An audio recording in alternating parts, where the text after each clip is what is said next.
14 years na ako dito sa PGH. For the longest time, at saka nagtanong na ako sa mga kasama ko na 30 years na nagtatrabaho dito, wala silang na-experience na nangyari yung ganito. Parang ngayon lang. Pagdating ko dito noong September 13, pagpasok ko, may mga booth, taho. Yan naman ang alam namin, may magpapakain daw. So, nandito sa atrium, may program daw si BBM, si President, na magsi-zero billing. So, na-shock kami kasi parang hindi kami makapaniwala nung una. Kasi totoo ba yun?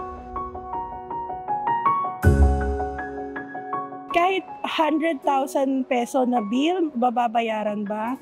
Yung ganon. So, meron kasi kami dito na kasi magkaroon kami ng immediate family na may sakit or kami mismo, salary deduction yun eh. Kahit 200,000, hanggang sa mag-retire na kami, babayaran namin yun paunti-unti.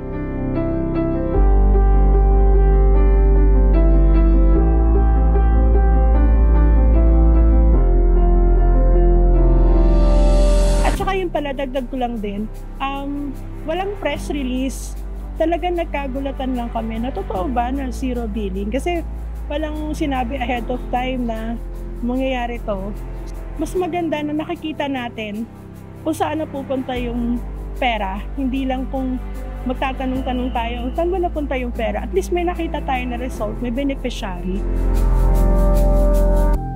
Appreciation post ako sa Facebook page ko. Sabi ko nga, can I tell honestly, na hindi si President yung binoto ko last election.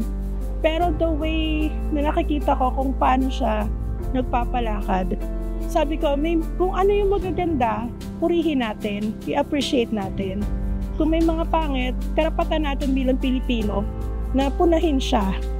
Yun. Kaya masasabi kong yung program na to, hindi lang naman sa PGH, nalaman ko din sa presidential communication na may post na pati pala lahat ng tertiary hospital. So parang napakalaking bagay. Tapos walang picture niya, walang tarpaulin nung nangyari yung araw na yun. So nakakatuwa.